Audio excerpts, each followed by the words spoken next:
Your office is great, Wendy. It's a little crazy right now. It's the only place I can hide from the kids. Hi, Otto and Shelly. How are you? Hi, Otto. They are muted right now.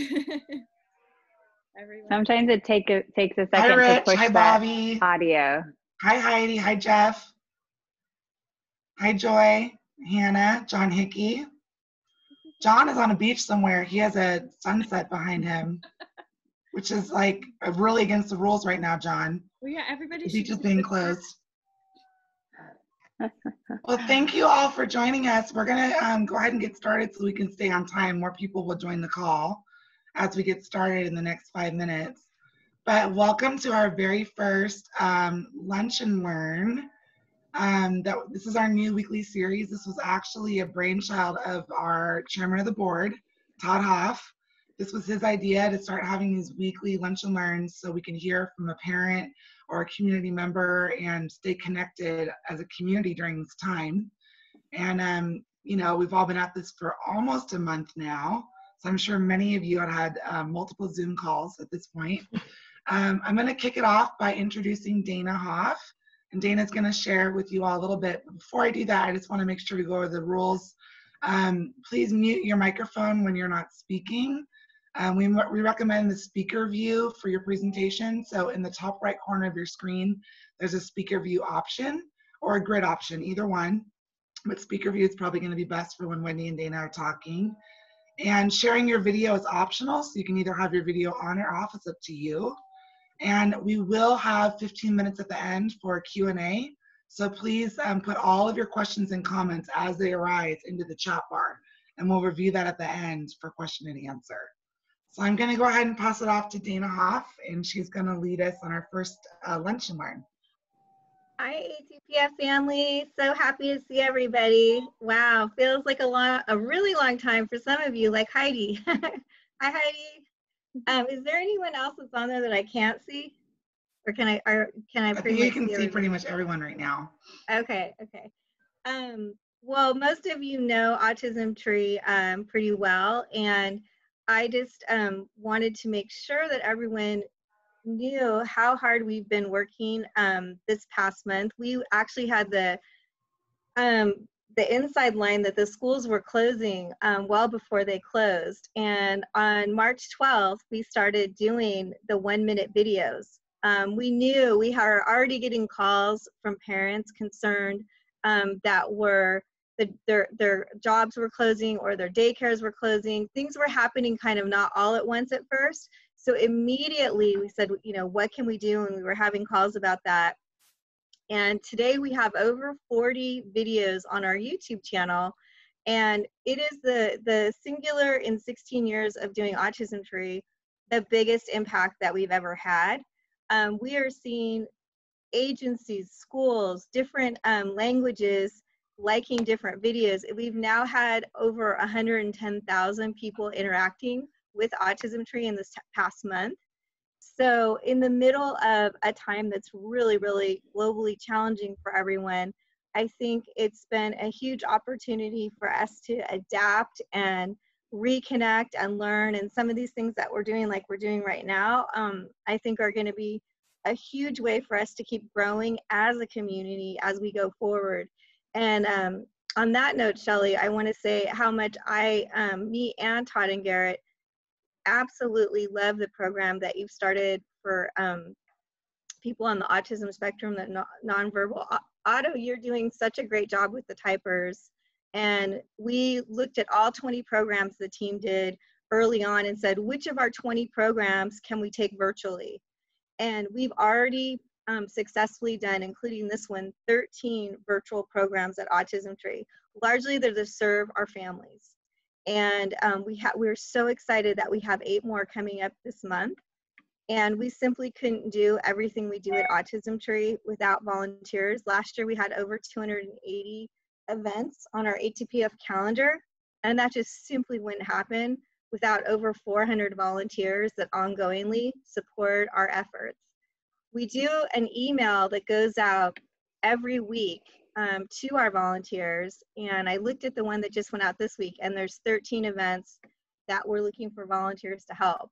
So I just want you to know, in 16 years, I honestly couldn't be prouder of how the organization has adapted to this global pandemic. And really what I'm focused on every day is how shelter in place is affecting our families. And that's what drives me. I'm not so much as necessarily focusing all the time on the virus, which is overwhelming. I'm focusing on how can we do what we've always done at Autism Tree, which is create brighter futures for our children. And I think we're hi Phil. Hey, how are you? Can you hear me all right? Yes. Perfect. Perfect. I'm gonna mute Phil. Hey. Okay, go on, Dana. So Phil, I'm just sharing all the things that we've done in the last month and how excited we are as an organization, how we've been able to adapt. And this is our first Lunch and Learn, and I couldn't be more excited to do this Lunch and Learn with Wendy. And I've really thought about it. I don't have bullet points or anything. I'm not going to introduce Wendy in a way that I would in like a corporate setting, but in what matters to me as the founder and volunteer executive director is every decision I make all day, every day really comes from my heart intelligence. And without hesitation or exaggeration, when I met Wendy, I will forever remember, and I know everyone that was there will too. So Wendy had popped up as a new mom, which isn't at all unusual. It's part of our daily life for 16 years of meeting new parents. So Wendy just kind of, however she came into the scene, I didn't meet her until we realized she's someone special. We're going to invite her to a meeting about neuroscience. We were at the Sanford Consortium. It was Rich Horner, Laura Bonafide Odom, who's a board member, has 4 children, triplets, and her 2 girls that are twins have autism, and they're teenagers now. And she's been part of our foundation since the beginning. And it was really special that she was there because we all had this collective experience with Wendy. So we were sitting there in a meeting run by Dr. Motri and Roger Bingham. And I just, can't tell you that when Wendy came in, you look at her and she's just full of light and love, but nothing could have prepared us for when we gave her the floor to tell like her story. And it's the only time I remember I've had a relationship with our board member, Laura Bonafide Odom, since we were in junior high. We grew up together. And I just think that we were both speechless and just appreciative that Wendy, you touched us so deeply, and that has not changed. Like I still have the chills remembering when I met you and how you shared your story about your son, and it still inspires me. So I think it's really, really, really appropriate that in starting this Lunch and Learn, I'm introducing you to the mother that in 16 years, I feel broke the mold on what I always see. And that's that a mother that usually comes in, or a father, typically, this is the norm, is not able to see that their child has a problem. No one wants to believe a child has a delay, let alone a neurological disorder. So the fact that Wendy explained to us that day how she came to understand Luca and how she actually created a company around it still gives me the chills, Wendy. So that's my introduction to Wendy, and I really feel it's so important for you to tell your story, and I just want you to know I'll always carry that original day when you shared your story as a mother, and I know everyone who was there that day will too, and I am so grateful for you and honored that you're kicking off this Lunch and Learn today. Thank you. Thank you. Thank you. No pressure to make everybody feel really good right now.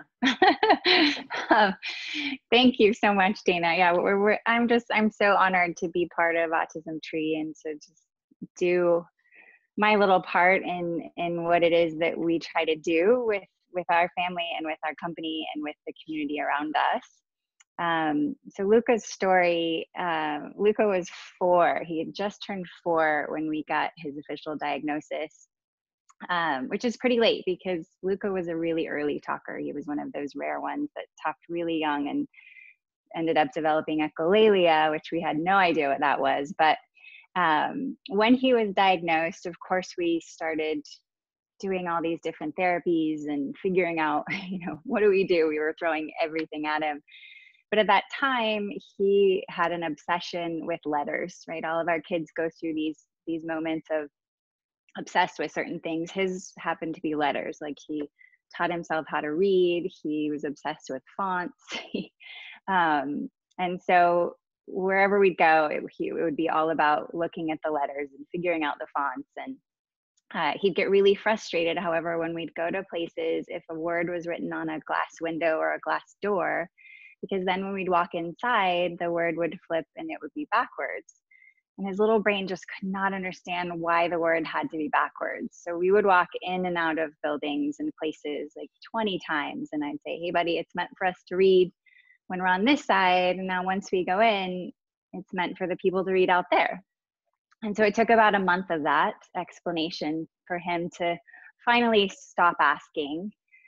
And I thought we were pretty much over it. And he went in our backyard. And at the time, he used to draw out there letters for hours with his chalk. So he took his chalk in the backyard, and we had just built some garden boxes because we were going to start growing some vegetables. And he went over to the garden boxes and he wrote the word love on the garden boxes, but he wrote it completely in reverse, which kids do that when they're learning to write. I mean, he was 4. And so I came out with a rag that was wet, and I was going to help him. I said, hey, buddy, I love that you wanted to write love on these garden boxes, but let me help you. Let's erase this and we'll write it the right way from left to right, like we've been practicing. And he stopped me and he put his little hand on mine and he said, no, mama. I wrote it that way so the plants could read it from the inside.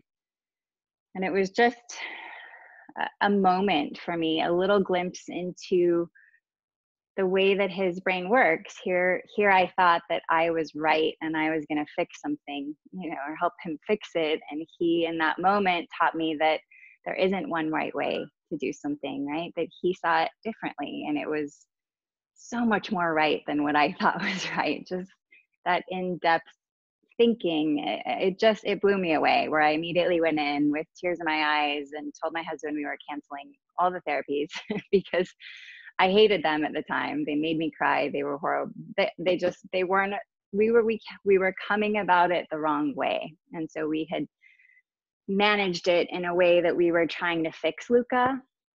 And so I canceled it all because I'm like, I need to go about it a different way. Instead of fixing him, how do we go into his brain and teach people around him how awesome he is? So we shifted things. Of course, he still had a few therapies because he still needed help with things and tantruming and all that stuff. But we just shifted our awareness of him into not trying to fix him and instead trying to see the world from his viewpoint. It just gave us so much more compassion for him. And it just made things, and I'll share a couple of the things that we did. It just shifted everything. And so we started a company where we started, because I was like, I have to share this story with everybody, because we knew nothing about autism at the time. And the more that I sort of saw Luca in this new light, the more I realized how amazing he is. And so it took that dark cloud of like, oh, we have this diagnosis, and it made it this really cool thing.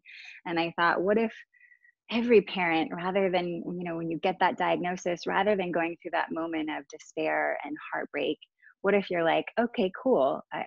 All right, what do we do from here? What are our options?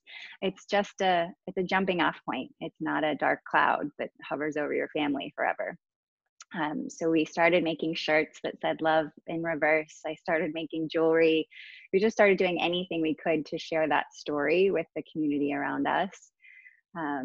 Meaning that, when it was worn on your shirt, the message was for you and not for anybody else. And since I also teach yoga, that sort of took off in my yoga communities, because people loved wearing those shirts and seeing themselves in the mirror when they were practicing yoga. So then we donate a portion of everything we sell to Autism Tree, just because that's our goal, is to help these kids, to help everybody around them see how awesome they are.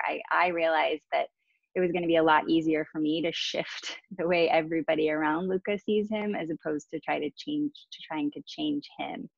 And so that's what I did. And that's really what our company tries to do, is because there's so many awesome things for the autism community, especially from Autism Tree and the programs and the therapies. So we do a lot in the outer community, in the broader community, in educating what is autism and sharing Luca's stories so that people see it not as something negative or bad, but that they're very familiar with it. Like all of Luca's, or all the teachers, he's now in second grade, all the second grade teachers this year bought love shirts. That was their second grade team t-shirt to support him. And the school has been amazing at just letting me come in, and we had Joel come in and just really take the fear out of the word autism, because I really think that's what's going to help Luca along the way, is not being afraid of it, and not being afraid to talk about it, and how cool it can be. So we'll go into some of the things that we're doing, because I know it's a totally crazy time right now, and everything is so strange. So I want to share with you some of the tips that we're doing. So I'll have Rebecca pull up. There we go. Just to stay at home and thrive.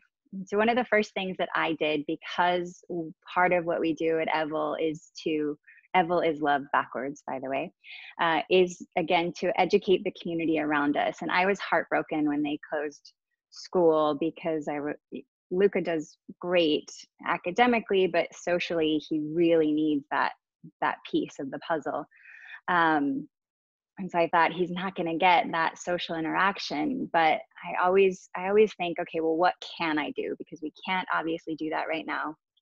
And so instead, for the first week of this month, I did some live feeds of just talking to the people again in my network about what autism is, about our story, so that they could then educate their kids. We did a book reading for kids at his school about a little zebra with autism, so that I could take a little bit of the pressure off me of trying to make sure that my kid fits in socially, and put a little bit of it out there on them to say, you need to make sure that you're educating your kids on what this means and what it looks like, and how to interact with somebody with autism. So I spent the first couple of weeks really focusing on that, on putting a little bit of the pressure out there on those parents to say, hey, have the conversation with your kids, make sure they know what it is.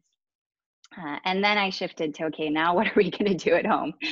And so I'm going to go through just the strategies that we've done. And my favorite quote there is, life isn't about waiting for the storm to pass. It's about learning to dance in the rain, like living every day rather than being like, okay, when is it all going to be over? When do we go back to being normal? Instead, how are we thriving and just living in it? So you can go to the next slide, Rebecca. Self-care.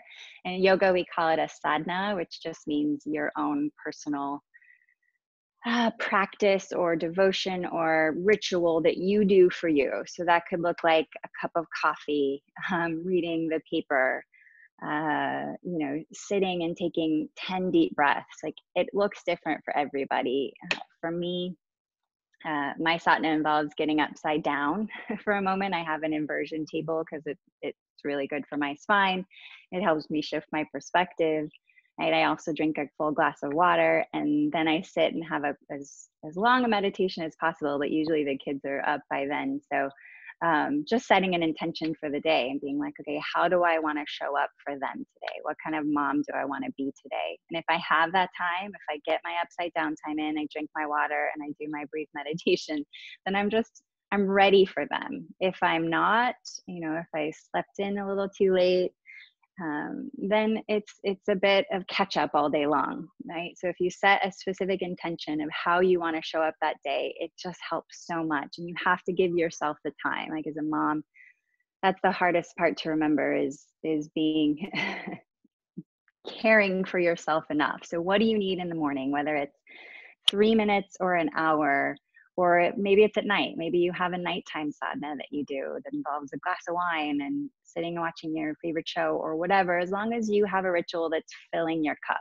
it's giving you enough energy to get through the day or the following day. Fill your cup first. Make sure you're doing those things.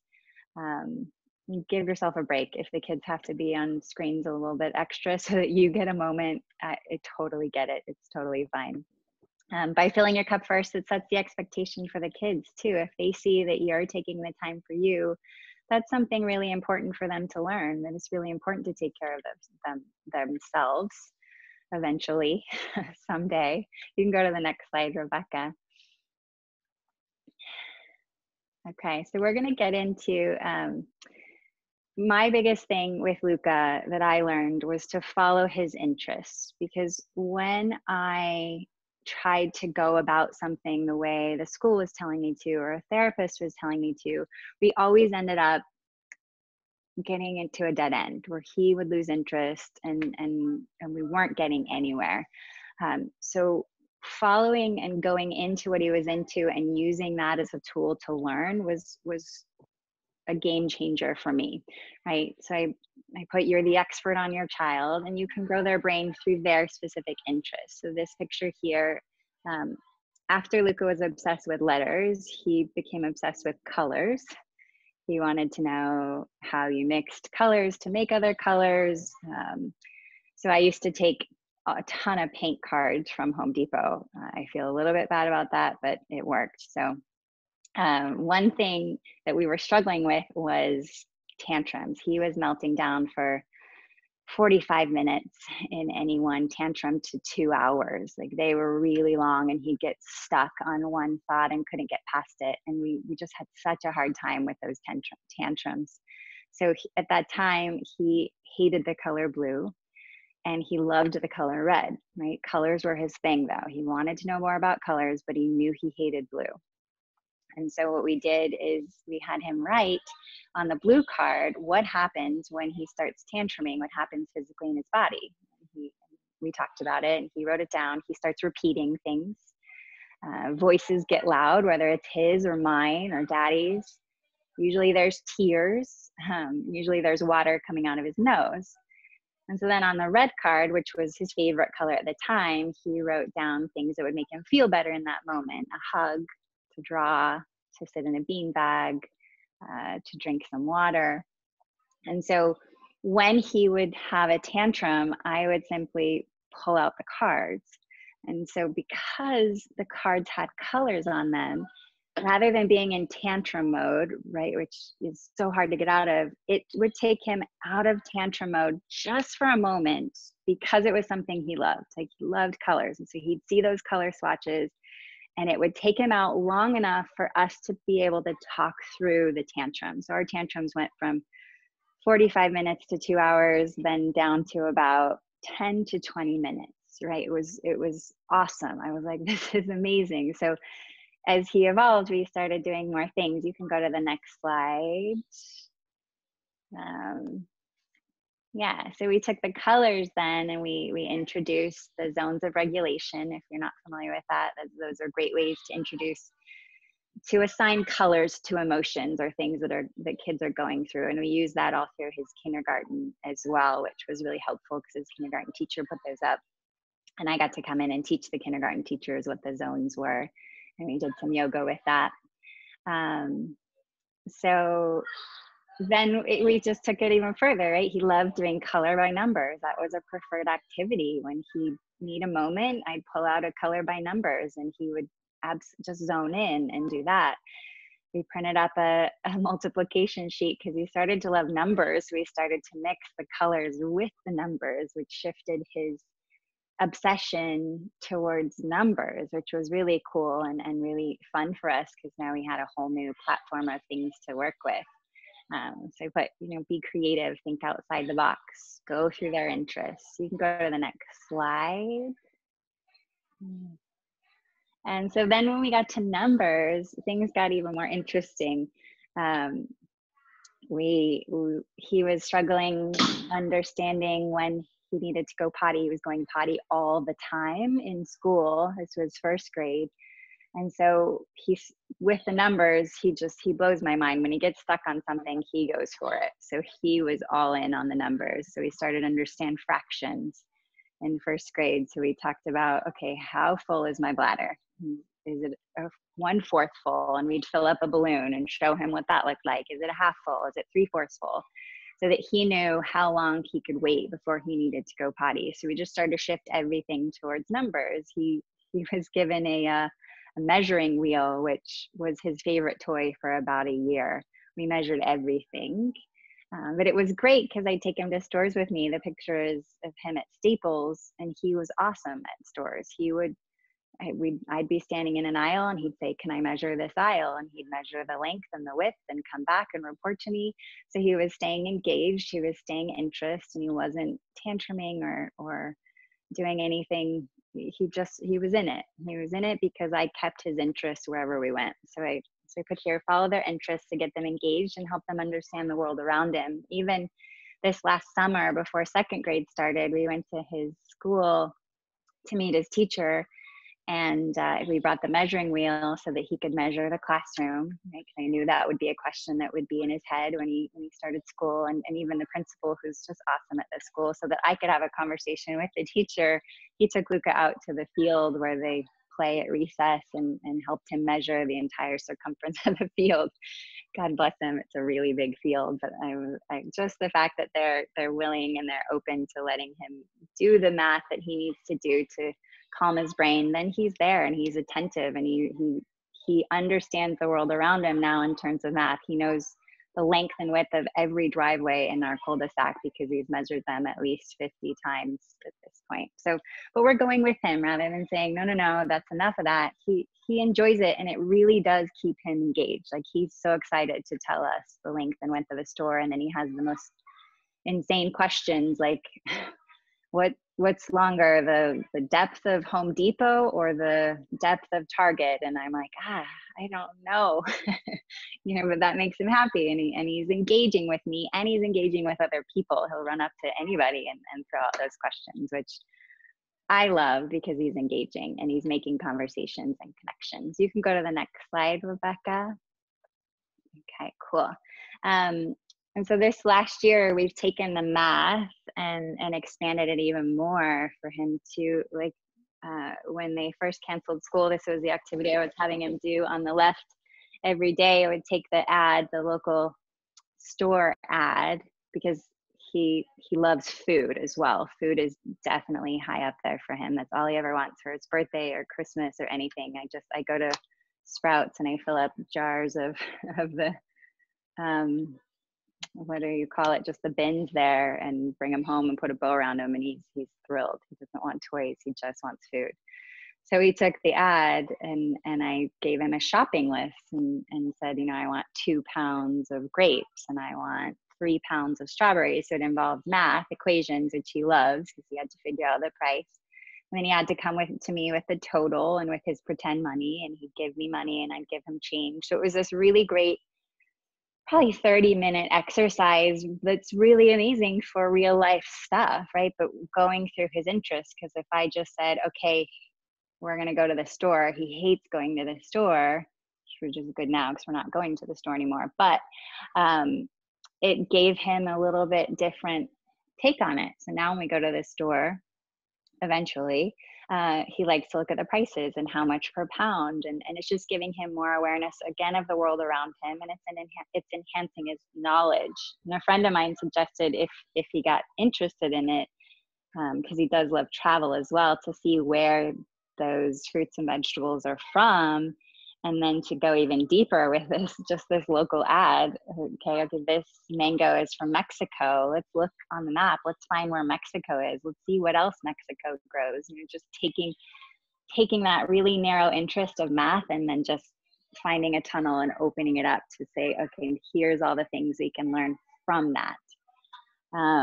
Monopoly is his new favorite. I think he's played every day since the quarantine began. He's taught his sister how to play, luckily. But I think it's a great game. Now he's involved in money exchange and making change and making decisions on what to do. And 2 years ago, trying to play this with him would not have worked because he could not handle losing. He could not understand or even sit for that long to do that. But now, it involves math and involves numbers. So he's very, very into it. So we just keep finding what's he into? How do we go with that to keep growing his brain? I think there's just one more slide. So you can go to that last slide, Rebecca. Cool. And so something that's helping us right now, we've been doing this since right after kindergarten for him. So it's been 2 years and he still loves it. The pictures of fuzzies, they're just pom-poms from a craft store. I have a jar and then I have a little plastic baggie, and whenever he does some great behavior, he gets to move fuzzies from the plastic bag into the jar. Once the jar is full, we get to go do something fun. So in the past, it's been the fair, a water slide park, or different things. And of course, that has to adjust now. So they've now filled 2 fuzzy jars. But they're saving it up for when we can go do things. But you could get creative with that. And I do that because Luca is a sensory seeker, right? If you sit and talk to Luca, chances are he's going to be touching you, whether it's your arm or your leg.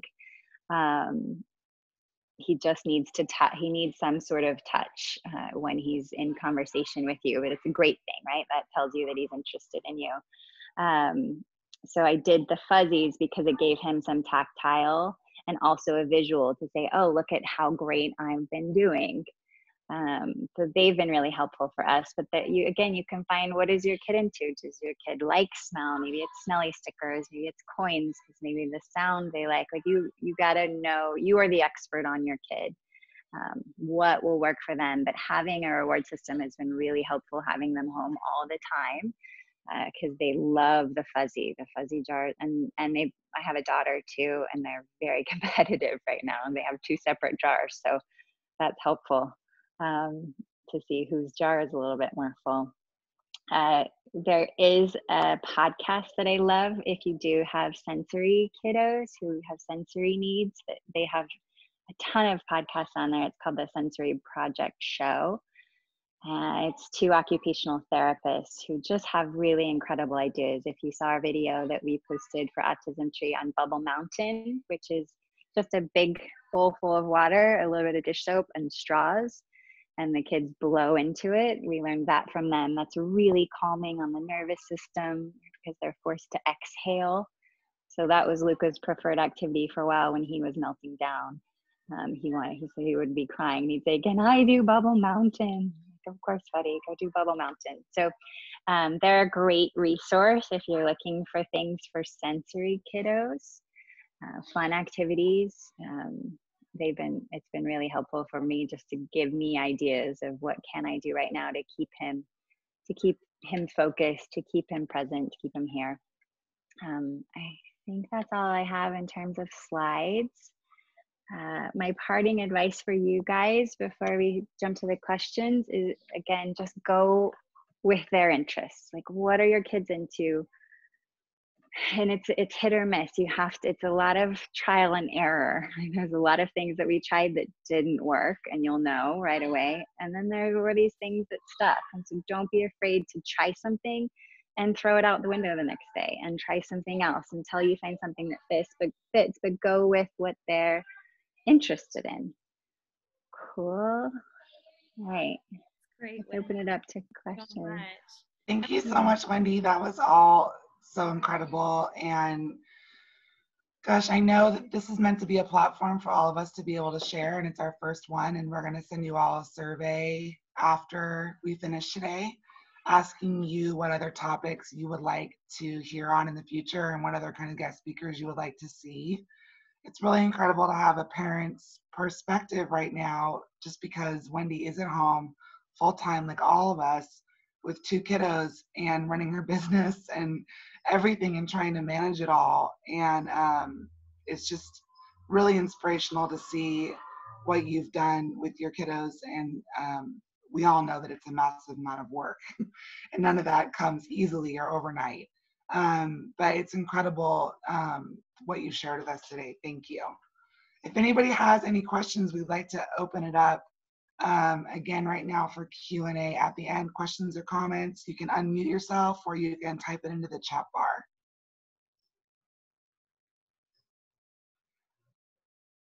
I did see a question earlier from Otto, who had to leave us. If you guys don't know Otto's 15, and he's a typer, he's nonverbal. And Otto now runs our typers teen time group. So they have been meeting now more frequently since we're all virtual and doing weekly or every other week meetings for our teens that are also typers and nonverbal.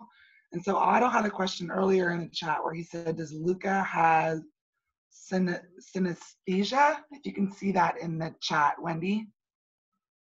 Wendy, if you unmute yourself, we can hear you. Yeah, hi Otto. I saw you present last year at the neuroscience conference and I loved it. Thank you, thank you. Great question.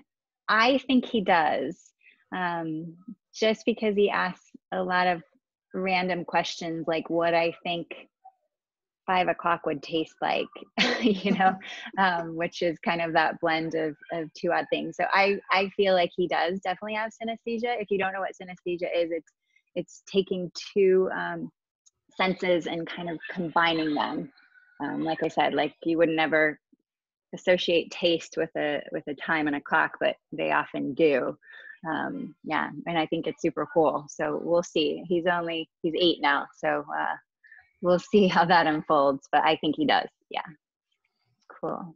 Okay, I see we also have a question from Christina Nava. Christina, if you want to unmute yourself, you can go ahead and ask your question. Hi, Christina. Hi, how are you guys? Thank you so much for allowing me to comment and speak.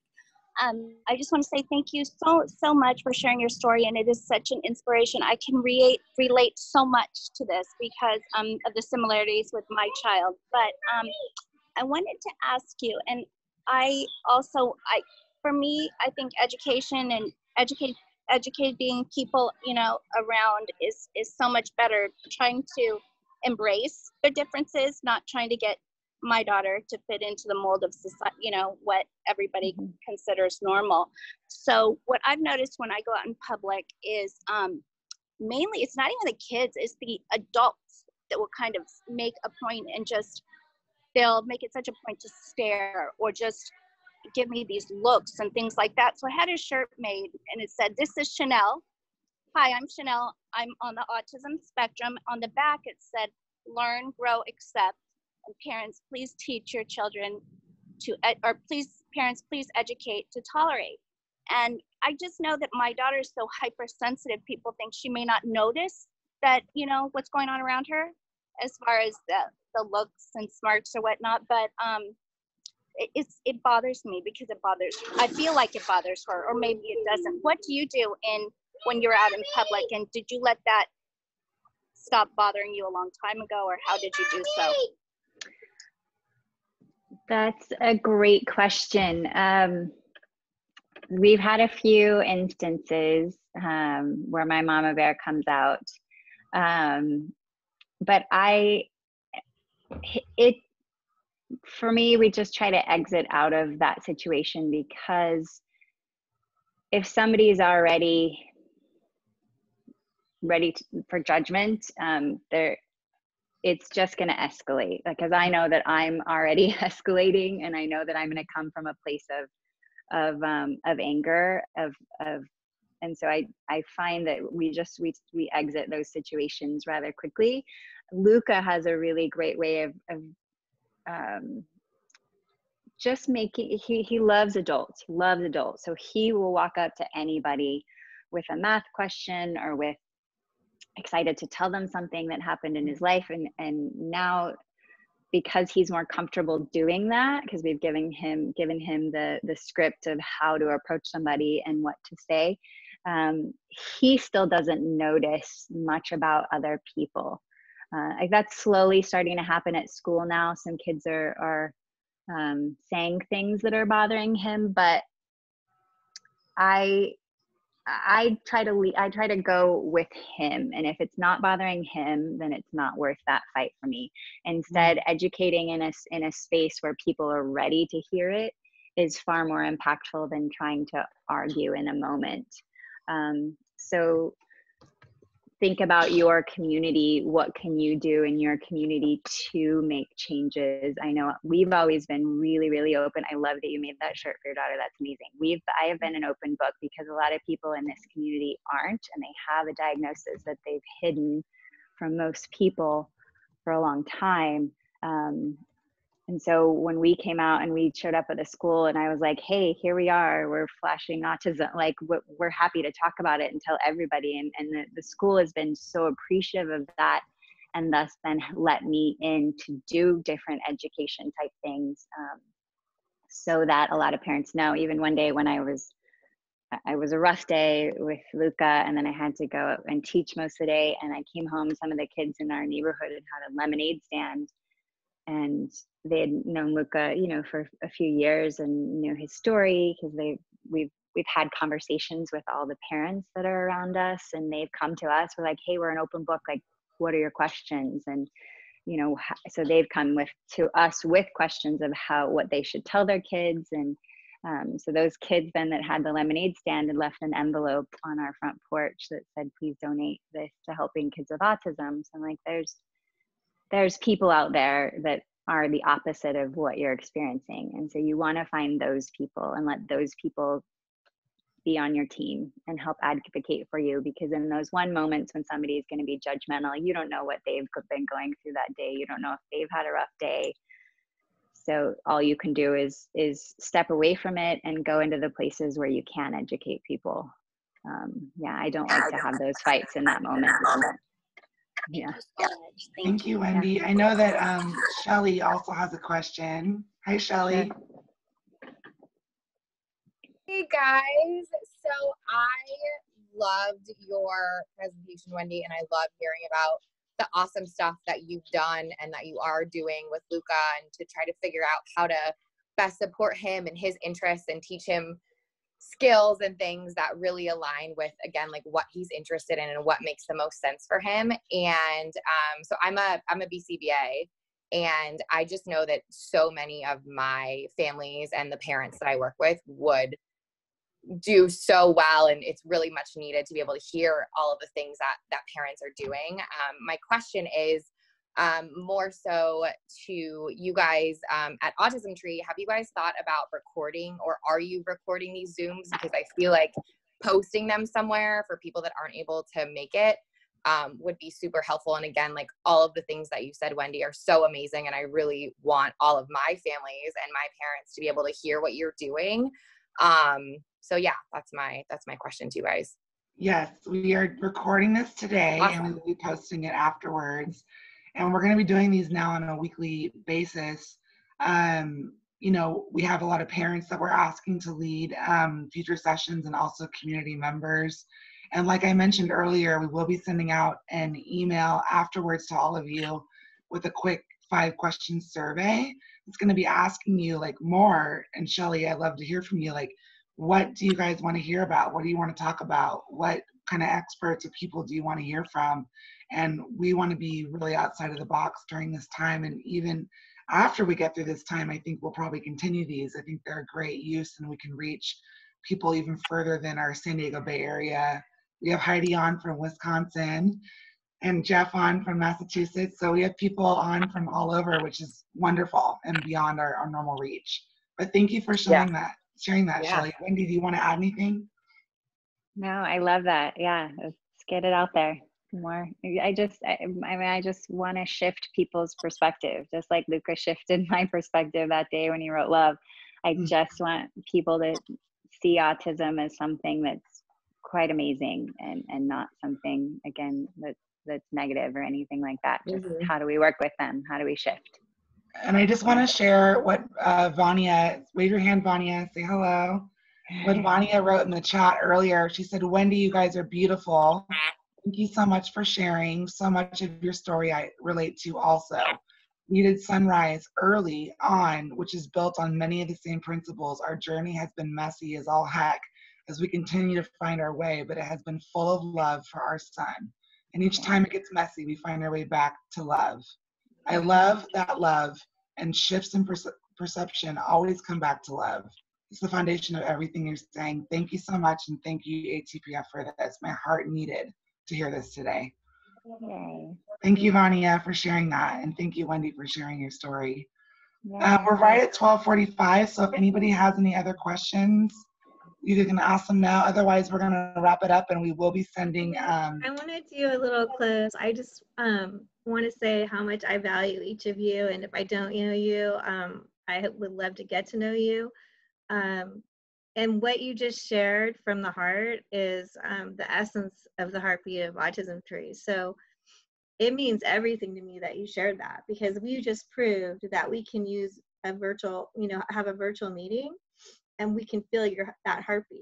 And this is our first one. So I couldn't be more grateful that you shared that, and everyone for taking time today. And like I was saying in the beginning, in case you missed it, is that this is an unprecedented time globally, but it also is in our foundation's 16-year history, and we are extraordinarily focused. We are working nonstop to embrace this time of shelter in place, to do what Wendy's done such a great job of articulating, of how is she, during shelter in place, continuing to create a brighter future for her son with autism, and her daughter, of course, too.